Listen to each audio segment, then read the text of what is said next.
నరసాపురంలో వైసీపీకి చెందిన 100 మంది ముఖ్య నేతలు చంద్రగిరి టీడీపీ కూటమి అభ్యర్థి పులివర్తి నాని సమక్షంలో టీడీపీలో చేరారు. ఈ సందర్భంగా వారు మాట్లాడుతూ చెవిరెడ్డి చేస్తున్న అరాచకాలు భరించలేకే టీడీపీకి చేరామని వారన్నారు. ఎమ్మెల్యేగా ఒకసారి అవకాశం ఇస్తే వేదాంతపురం గ్రామ సమస్యలు పరిష్కరిస్తానని పులివర్తి నాని ప్రజలను కోరారు.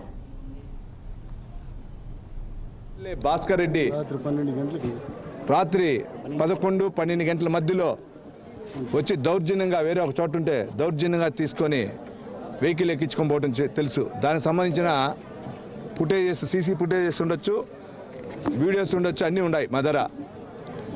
మేము ఒకవేళ ఇప్పుడు మీకు చెప్పాం కాబట్టి ఆయన బలవంతంగా మా నాయకుల చేత మమ్మల్ని ఎవరు బలవంతంగా తీసుకొని పోలేదని కూడా చెప్పించవచ్చు. అయినా మీ ద్వారా తెలియజేసి ఇక్కడ ఉండే ప్రజలకు అందరికీ తెలుసు, వాళ్ళని ఆల్రెడీ తీసుకొని పోయి ఆయన ఇంట్లో పెట్టుకోండి. అందరి దగ్గరికి వచ్చి గేట్లు కొట్టినారు. మన రవిరెడ్డి గారింటికి కానీ మన తిరుపాల ఇంటి గారికి కూడా వచ్చి గేట్లు కొట్టారు.